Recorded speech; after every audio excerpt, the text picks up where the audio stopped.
아, 우리 아이 숨소리가 갑자기 그렁그렁하고 이거 단순 감기 아닌가 싶을 때 있잖아요.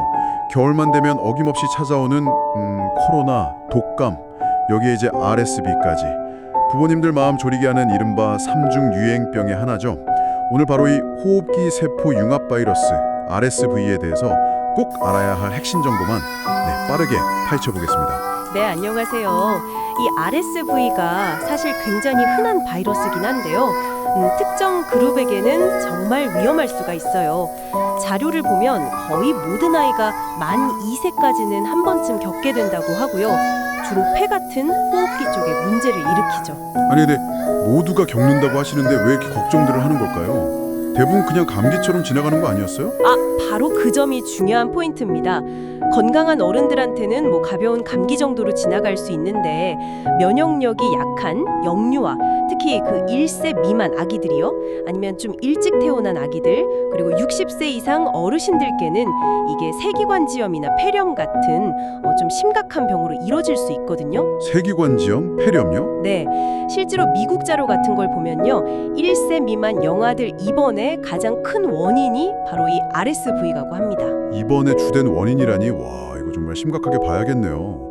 그럼 어떤 아기들이나 어르신들이 특히 더 위험군에 속하는 건가요? 가장 취약한 건 역시 신생아 그리고 1세 미만 영아들이에요. 왜냐하면 바이러스에 처음 노출되다 보니까 면역력이 거의 없고요. 또 숨쉬는 통로, 기도가 어른보다 훨씬 작잖아요. 그래서 염증에 아주 취약하죠. 기도가 작아서 그렇군요. 네, 그리고 원래 심장이나 폐에 병이 있는 아기들, 면역력이 약한 분들, 그리고 이제 60세 이상 고령층도 고위험군으로 분류됩니다. 부모님들 입장에서는 그럼 위험 신호를 빨리 알아채는 게 정말 중요하겠어요. 뭘 좀 주의 깊게 봐야 할까요? 일단 숨 쉬는 걸 힘들어 보일 때요. 호흡이 너무 빠르다거나 아니면 숨 쉴 때 이 갈비뼈 사이나 목 주변이 쑥쑥 들어가는 모습. 이걸 함몰호흡이라고 하는데요. 함몰호흡이요? 네, 그런 게 보이면 위험 신호입니다. 또 쌕쌕거리는 소리가 나거나 애가 잘 먹지도 못하고 축 늘어지거나 심하면 입술이나 손톱이 파랗게 변하는 청색증이 보일 수도 있어요. 이런 증상이 보이면 즉시 병원에 가셔야 합니다. 청색증까지요? 네, 그리고 아주 어린 아기들은요, 열이나 기침 같은 뚜렷한 증상이 없을 수도 있어요. 그냥 계속 보채거나 처지거나 잘 안 먹거나 숨쉬기 힘들어하는 모습만 보일 수도 있으니까 정말 잘 살펴보셔야 해요. 노인분들은 어떤가요? 노인분들의 경우는 이게 좀 열 없는 독감처럼 약간 애매하게 나타나다가 폐렴으로 확 진행되는 경우가 있어서 역시 주의가 필요합니다. 이게 어떻게 퍼지는지도 알아야 예방을 할 텐데요. 코로나처럼 막 공기로 온 거 그러나요? 그게 이제 중요한 차이점인데요. 코로나는 주로 공기 중에 떠다니는 비말, 그러니까 침방울로 전파되지만 RSV는 감염된 사람의 기침이나 재채기 같은 분비물과의 직접적인 접촉이 중요해요. 직접 접촉이요? 네, 아니면 바이러스가 묻은 물건들 있잖아요. 장난감, 문고리 같은 거. 그런 걸 만진 손으로 눈이나 코, 입을 만져서 감염되는 접촉 전파가 주된 경로입니다. 접촉이 핵심이군요. 그래서 아이들이 많이 모이는 어린이집이나 예전에 부산 산후조리원 사례도 있었잖아요. 그런 데서 쉽게 퍼지는 거네요. 맞습니다. 전염성이 굉장히 강해서 순식간에 퍼질 수가 있죠.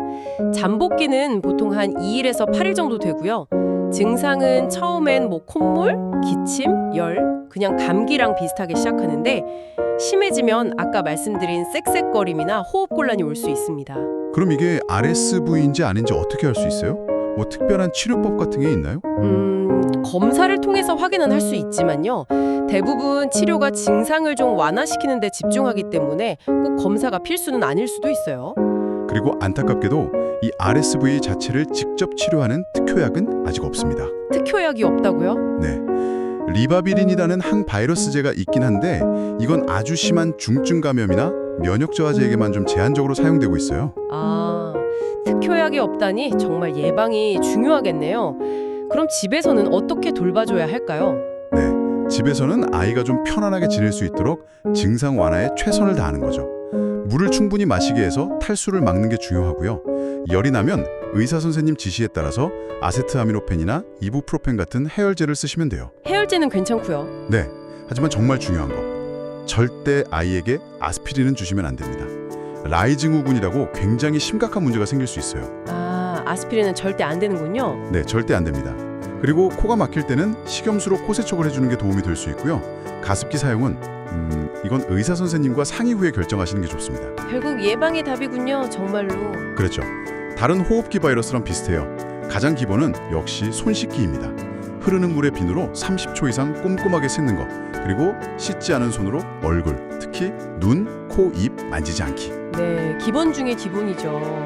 기침할 땐 옷소매로 가리고 하고, 아픈 사람하고는 되도록 접촉 피하고, 아이들 장난감 같은 거 자주 소독해주고, 아프면 외출 자제하고, 이런 개인위생 수칙 준수가 정말 중요합니다.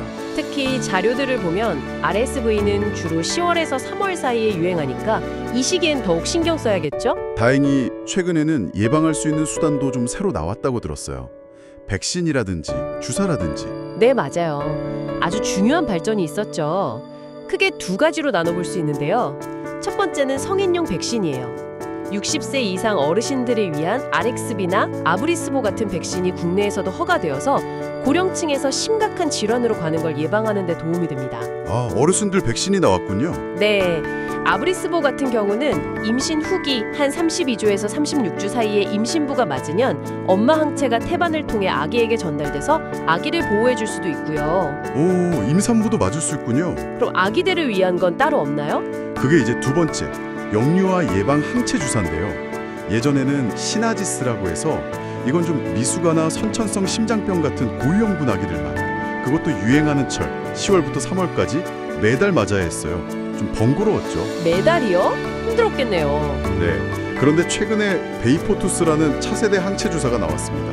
이건 단 한 번만 맞으면 돼요. 한 번요? 네, 한 번 접종으로 RSV 유행 시즌 동안 예방 효과가 쭉 지속되는 거죠. 이게 정말 획기적인 게 첫 번째 RSV 계절을 맞는 모든 신생아와 영아에게 접종이 가능하다는 거예요. 고위험군뿐만 아니라요. 와, 모든 아기들이요? 그럼 예방의 문턱이 정말 확 낮아진 거네요. 그렇죠. 스페인 연구 같은 걸 보면 RSV 때문에 입원하는 비율을 크게 낮췄다는 결과도 있고요. 다만 역시 비용이 문제죠. 아, 그렇죠. 아무래도 최신 기술이니까. 맞습니다. 아직 이런 새로운 백신이나 항체 주사가 국가 필수 예방 접종 NIP에 포함된 건 아니라서 개인적으로 부담해야 하는 비용이 좀 있습니다. 특히 베이버투스는 꽤 비싼 걸로 알려져 있어요. 앞으로 이걸 어떻게 좀 더 많은 사람들이 이용할 수 있게 할지가 숙제라고 할 수 있겠습니다. 그렇군요. RSV 정말 그냥 감기려니 하고 가볍게 볼 바이러스가 아니네요. 특히 우리 아이들과 어르신들을 위해서는 기본적인 손 씻기 같은 예방 수칙부터 시작해서 이런 최신 정보까지 잘 챙겨두는 게 정말 중요하겠습니다. 손 씻기는 아무리 강조해도 지나치지 않고요. 네, 새로운 예방 도구들이 개발된 건 정말 반가운 소식이지만 결국 가장 중요한 건 기본적인 위생 수칙을 잘 지키는 것, 그리고 우리 사회 전체의 노력이겠죠. 이 좋은 예방 수단들을 어떻게 하면 가장 현명하게 활용해서 우리 사회의 가장 약한 고리, 그러니까 영유아나 고령층을 잘 보호할 수 있을지, 이제 우리 모두의 고민이 필요한 시점인 것 같습니다. 지금까지 시청해 주셔서 감사합니다. 구독과 좋아요는 사랑입니다.